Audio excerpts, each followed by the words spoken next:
NFL draft is right around the corner, and rumors are flying that the Dallas Cowboys will select a running back or a tight end with the 26th overall pick in the first round. The departure of tight end Dalton Schultz and the release of running back Ezekiel Elliott are fueling that speculation. And there's some talk that former Texas running back Bijan Robinson could end up with the boys if for some reason he's not gone by the 26th pick.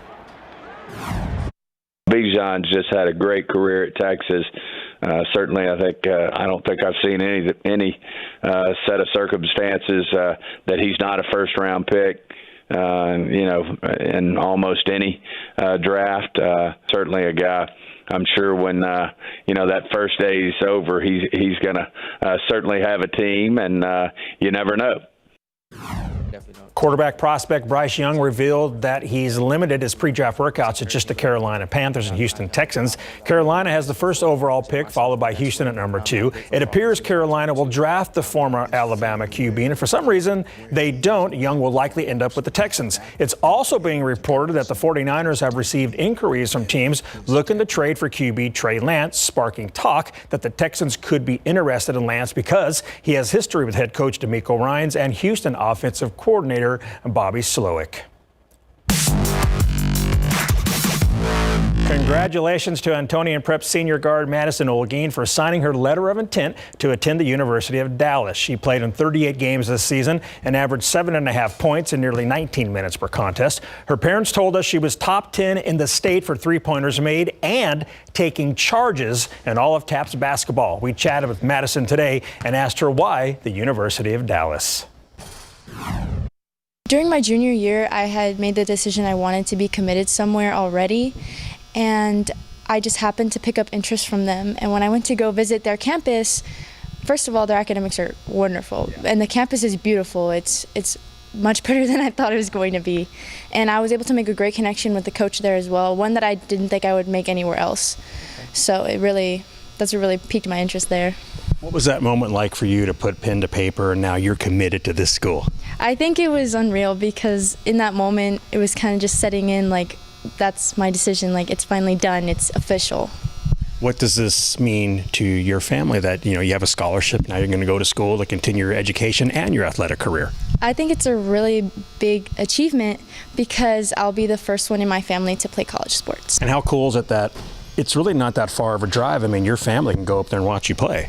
Yeah, I think it's the perfect fit between far but not too far. Gotcha. Enough to let me be independent and grow as a person, but also close enough to where I can go back home and visit my family. Absolutely. Last thing, what are you going to miss about high school, and in particular, playing high school ball for Antonian?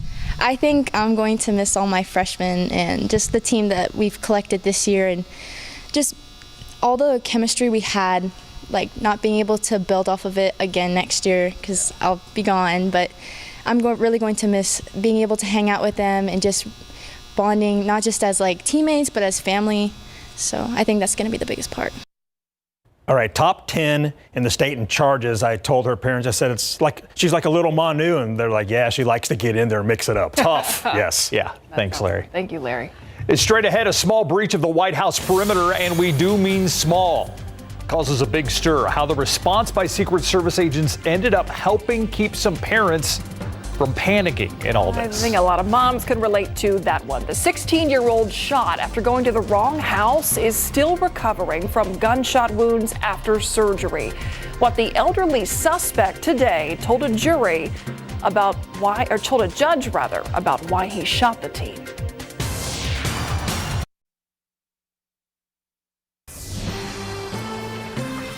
And now to the latest on the shooting of Kansas City teen Ralph Yarl. The 16-year-old was shot in the head and the arm after he rang the wrong doorbell. As ABC's Morgan Norwood reports, the 84-year-old man charged in the incident went before a judge today after being released on a $200,000 bond.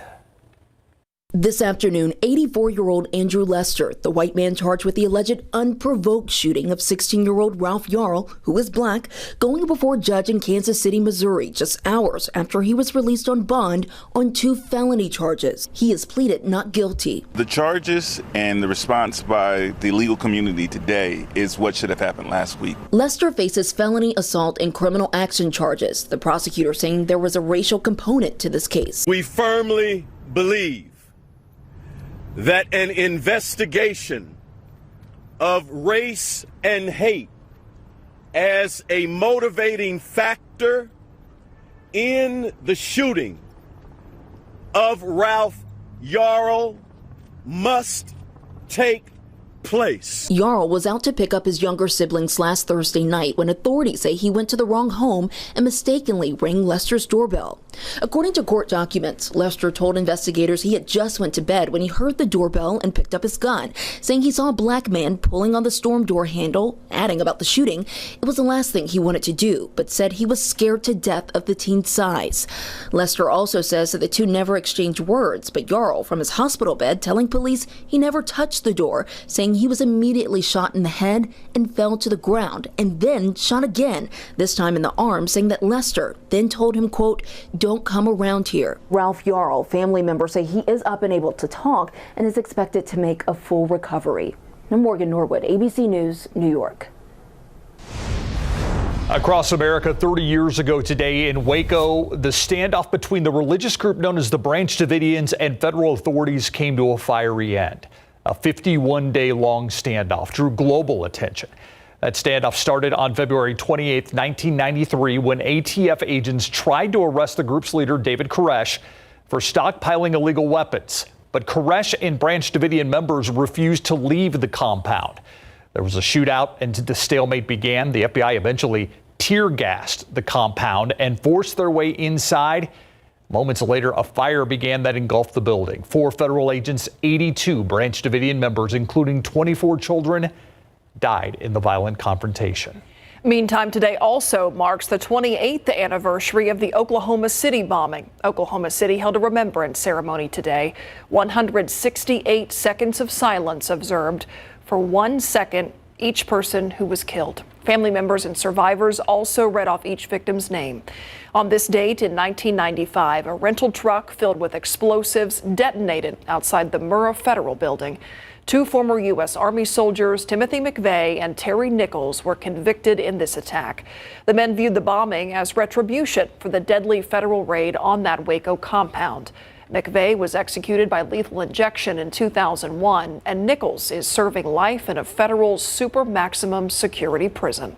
A detention hearing for the suspect arrested in connection to the Pentagon leaked documents case canceled by the judge today. The prosecution was expected to argue that the suspect, Jack Teixeira, should remain behind bars while he awaits trial. But attorneys on both sides argued for the judge to give them more time to prepare.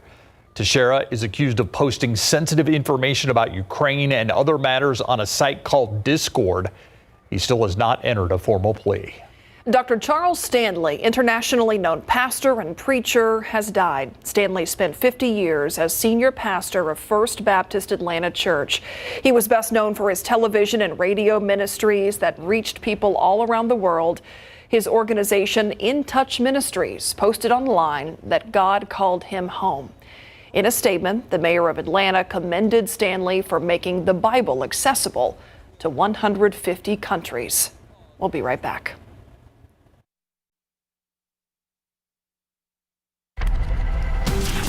Let's take a look outside with live cam. Lots of clouds out there right now. There's a question of rain, of storms in the forecast with Fiesta right around the corner. Yeah, it's a big question, Adam. Of course it is. And, you know, we boosted storm chances a little bit for tomorrow. This is one of those forecast situations that's pretty fluid and it can change rather drastically in a short amount of time. So we've had to make some modifications. I'm going to go over those with you, talk about when we have the highest chances of showers and storms, look at the latest futurecast. And let's not forget about this temperature swing that's headed our way. I'll see you in a bit.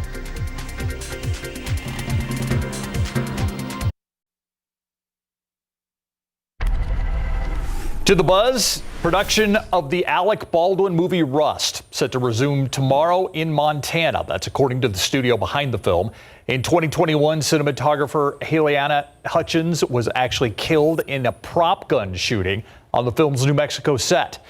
The movie is to be completed as part of a settlement agreement between the parties involved. Baldwin and the movie's armorer, Hannah Gutierrez-Reed, are facing involuntary manslaughter charges. Baldwin has pleaded not guilty. Gutierrez-Reed's attorney says that she will do the same. Baldwin and director Joel Souza, who was shot and injured in that shooting, are expected to return to finish the project. The United States Secret Service jumped into action at the White House after an intruder breached the fence by using their crawling skills to get through. The intruder was a small child. The agency says the child set off security alerts. Secret Service officers responded quickly to determine the breach and its possible threat level. And by reuniting the child with their parents, this was the first time a child has put Secret Service on alert. I get this. Back in 2014, a toddler squeezed through the White House fence, prompting a temporary lockdown then. President Barack Obama was forced to delay his address to the nation because of that. I misspoke. It wasn't the first time. Right, wasn't the first time. Yep. A Russian film crew is celebrating the release of what they're touting as the first movie shot in space. The movie is titled The Challenge and was shot at the International Space Station. The film's producer says that audiences will be able to enjoy an experience in space for the cost of a movie ticket. Yeah, the movie focuses on a story of a doctor who's asked to travel to the space station to save a cosmonaut's life. And an actual Russian cosmonaut has a role in the film. It'll be released throughout Russia tomorrow. All right, Taylor Swift fans will do anything to see her perform. She's performing in Houston this weekend. Well, a pizza shop owner in New Orleans is included in that group. He's appealing to people's love of pizza to try and score tickets for his wife and himself to a concert. He's offering pizza for a year in exchange for 2 tickets. The pizza shop owner says he thought this public plea would be funny enough to catch Taylor Swift's attention. Now, so far, no word on if Taylor has heard about the deal or if anyone has taken him up on his offer. The closest show to New Orleans where Taylor Swift will be performing is in Nashville, but still stops planned in locations less than a 2-hour flight. From New Orleans, places like Atlanta, Kansas City, and Cincinnati. Any takers? On the pizza? Yeah. Pizza? Swift? Not for me. Exchange? Tomorrow is the kickoff of Fiesta here in San Antonio, and a lot of us are making sure we're Fiesta ready, which may include an umbrella. Yeah, perhaps. That also means, though, medals. You got to have the medals. So we have meteorologist Mia Montgomery and Sarah Spivey out after a successful medal giveaway at Crockett Park. Hey, ladies.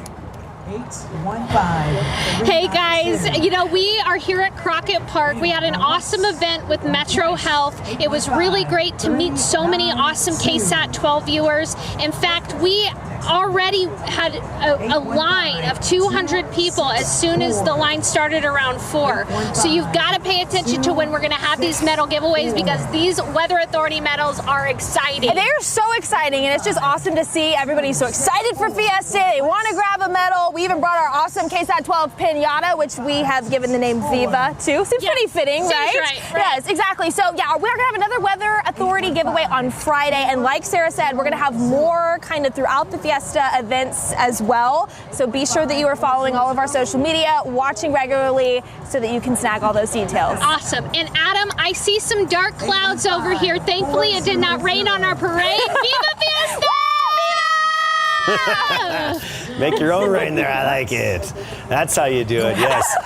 Oh, well done, ladies. And my next medal giveaway will be Tuesday at Seguin Chevrolet. The usual routine, 200 available. You can start lining up at 4 o'clock. Medals are given out at 6 o'clock. That is next Tuesday. All right, tomorrow we're kicking off Fiesta. But unfortunately, we have to keep an eye out for some storms. Let's take a look at the forecast. I mean, this doesn't mean that Fiesta is destined to be washed out. It's just that we really have to watch this closely because a few strong and severe thunderstorms could pop up near or even over downtown at the time of the events tomorrow. And even if you don't plan on being downtown, in outlying areas, we could see some strong to severe storms as well.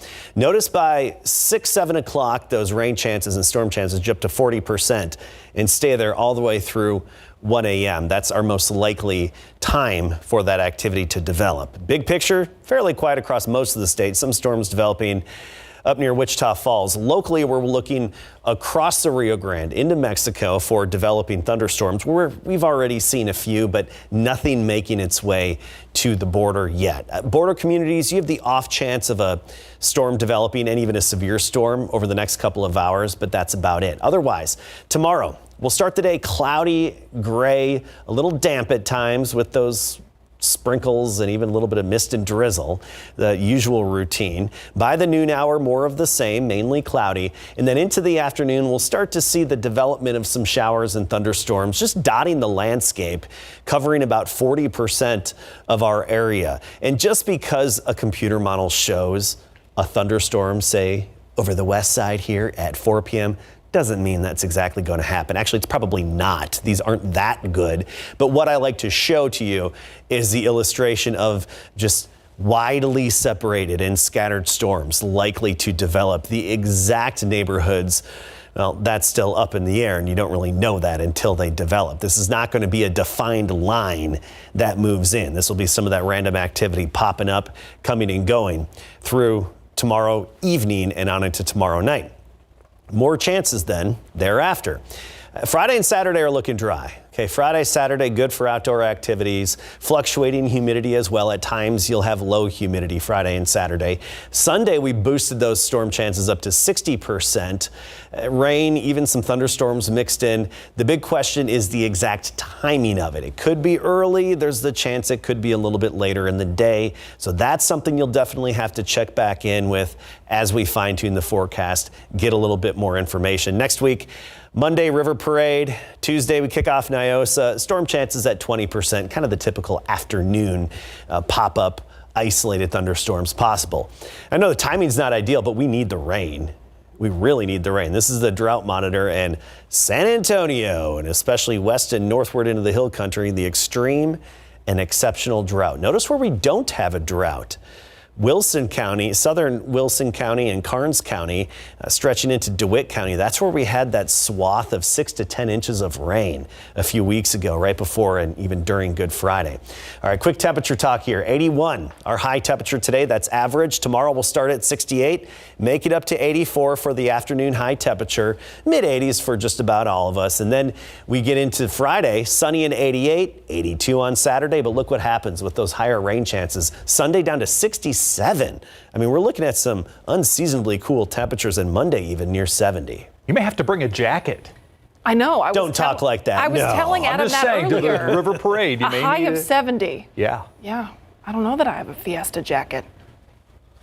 Let's Time to make find one. Yep. We'll be right back.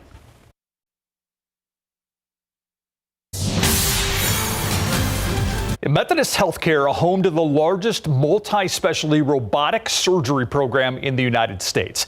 They perform a special kind of heart surgery that magnifies the issue times 10, and then they use robotic arms to actually conduct the procedure. Max Massey gives us an inside look at Methodist Texans' intuitive Da Vinci system that's helping San Antonians and inspiring some local students.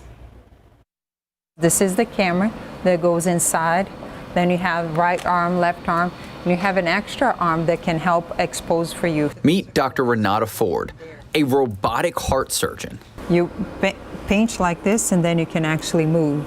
So you can do things like pass instrument from one side to the other. Dr. Ford is walking us through how when you look through this lens, you're essentially authorized to perform surgery with these robotic arms. It allows a minimally invasive approach to surgery, allowing for faster recovery times, sending patients home same day, if not the very next day. The director of surgical services tells us robots like these, they're being used to perform complex surgeries all around the country, and they can be a huge benefit. Helps with surgeon fatigue. Instead of a surgeon holding those instruments, for hours on end trying to perform a surgery, they can, the robot will hold the instruments for them. Transferring of your movement into the tip of the robot, and the acuity, you see 10 times more with the camera. So it's much more precise. So not only are these robots being used now for things like heart surgeries, but they're also influencing and inspiring the youth here in San Antonio. Very refreshing to see them excited about it, excited about technology, and also not thinking, man, we're going to have to open somebody's chest to fix their heart. Health Careers high school students were invited to explore the Da Vinci device. And Dr. Ford says these robots, they actually might spark the next generation of medical leaders. The newer generations, I think, they get very excited with the technologies. Max Massey, KSAT12 News. All right, looking ahead at our temperature trend, get ready for big changes. Friday and Saturday dry and in the 80s from 88 Friday, 82 Saturday. Sunday we'll see some rain, 67 the afternoon high, and Monday right around 70 degrees. Watching for the potential for storms tomorrow evening. We'll keep you updated, especially on the KSAT app. All right, thank you, Adam, and thank you for watching the news at 6. See you back here on the Night Beat at 10.